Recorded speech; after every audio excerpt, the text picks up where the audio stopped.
Ples Gymnázia Břeclav, že jste na něm ještě nikdy nebyli, tak to jste přišli o nádherné vystoupení žáků, o originální vystoupení učitelů a hlavně o mega party The Teachers. Pojďme se na to podívat. Na vlnách moře se nesl letošní ples Gymnázia Břeclav. Originální, jedinečný nejen bohatým originálním programem, ale také skvělou atmosférou mezi studenty a učiteli, která bourá bariéry. Paní ředitelko, čím je dnešní ples výjimečný? Výjimečný je tím, že je jednak 65. už, na to, že má škola 100 let, si myslím, že to je docela hezká historie plesu.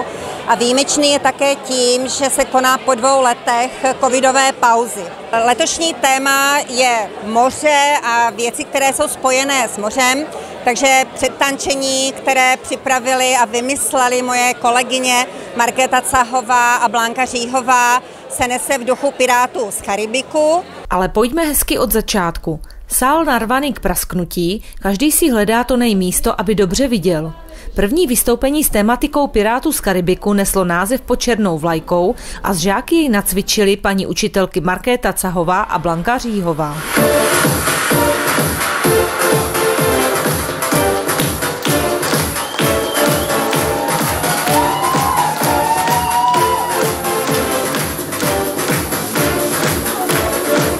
Měli jsme dané téma moře a nacvičili jsme tanec, který jsme zvolili na závěr, a to byli Piráti z Karibiku. Nejdřív jsme se bránili, nechtěli jsme, ale nakonec jsme k tomu došli, že to bude úplně nejlepší volba, protože ta hudba je prostě úžasná. Kde jste brali inspiraci? Různě po internetu se díváme jakože na nápady a snažíme se to tak nějak a tancujeme jako spolu. No a tancujeme spolu. Doma v obyváku. Co vás inspirovalo vlastně použít společenské tance? Je to tradice pro první vstup, pro úvodní předtančení plesu, takže to prostě k tomu patří. Musí to být společenské, musí to být na úrovni. Měli jste teda připravené i nádherné kostýmy. Můžete říct, kdo je vlastně připravil, kdo je vymyslel? To jsme vymýšleli společně, jakože aby jsme se situovali do rolí těch jako pirátských žen v podstatě, tak a snažíme se využít kostýmy, které už jsme třeba dřív našili, aby se nešilo tolik nových, takže i trošku se vždycky ovlivňujeme tím, aby se to dalo trošku poupravit a nebyly takové náklady pro ty děti, protože si to vlastně platí. A já ještě doplním, naší dvorní švadlenou je paní Jančálková z Moravské Nové Vsi, která nám šije od roku 2001 možná a je úžasná, protože je přizpůsobivá, ochotná, dojede, přizpůsobí se rozvrhu, všemu. Prostě úžasná paní. Vystupujících studentů jsme se zeptali, zdali vůbec ví, jaké společenské tance tančili. Milí studenti, víte, jaké tance vlastně jste tančili? Tak začínali jsme valcem, pak bylo pasodoble, pak jsme pokračovali polkou a nakonec bylo tango a čača. Kdo vybíral hudbu?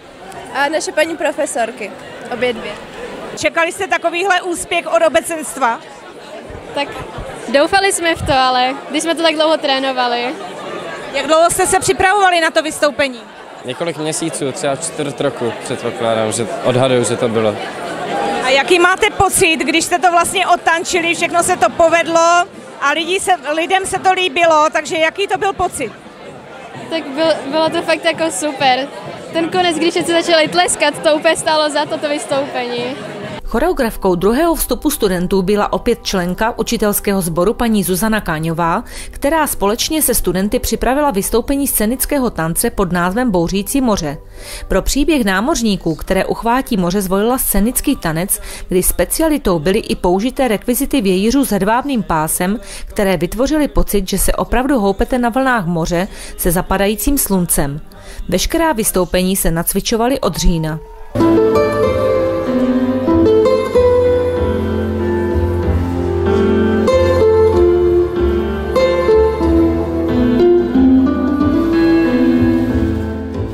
Máme po druhém vystoupení studentů 3. ročníku, které bylo úžasné. Můžete nám povyprávět, o čem vlastně to vystoupení bylo?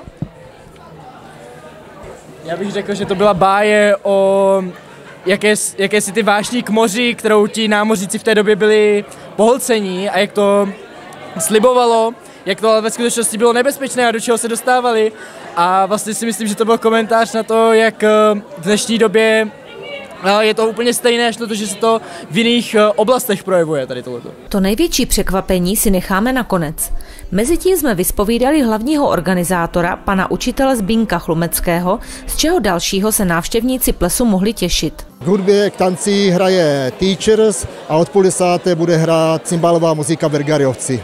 Kolik jste letos prodali lístku, nebo jaká je letošní účast a jak jste s ní spokojení? Tak letošní účast je klasicky jako každý rok, je to plné, máme 650 prodaných lístků a tím pádem vyprodané. A co se týká tomboly, tak co na ní letos říkáte? Tak jako děcka se ze začátku nesnažili, ale teď jako na konci už to bylo lepší, takže jsme zase se dostali k nějakému číslu 500 výherných cen. Máte třeba i nějakého sponzora, který hlavně přispěl tady tomuto plesu?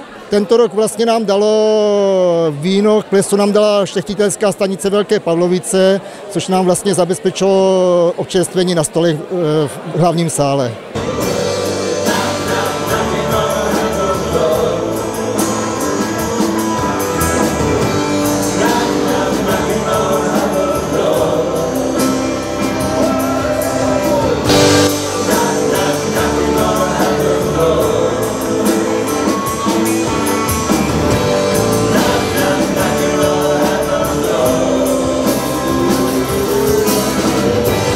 Pane Chlumecký, vy jste sportovec, takže jsem se chtěla zeptat, co vy a tanec, budete taky vystupovat? No, tak tanec jako pro mě budu vystupovat, ale tanec je docela problém.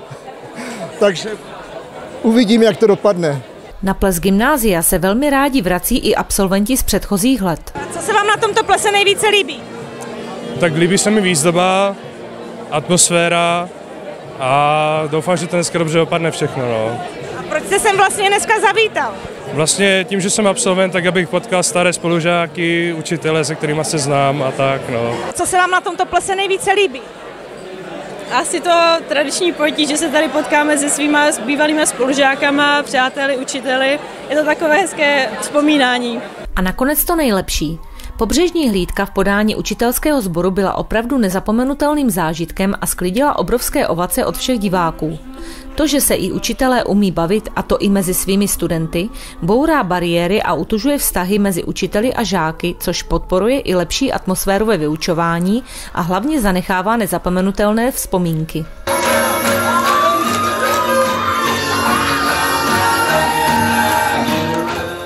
Co byste popřála všem, jak žákům, tak učitelskému sboru do budoucna?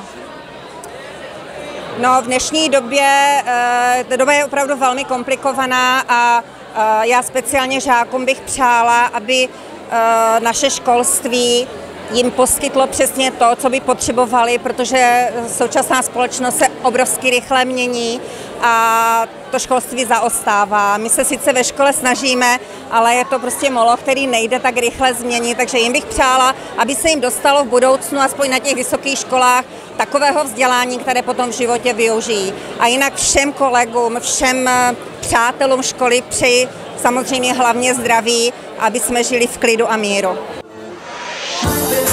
Your bestie, by the fire. Your bestie says you won't participate.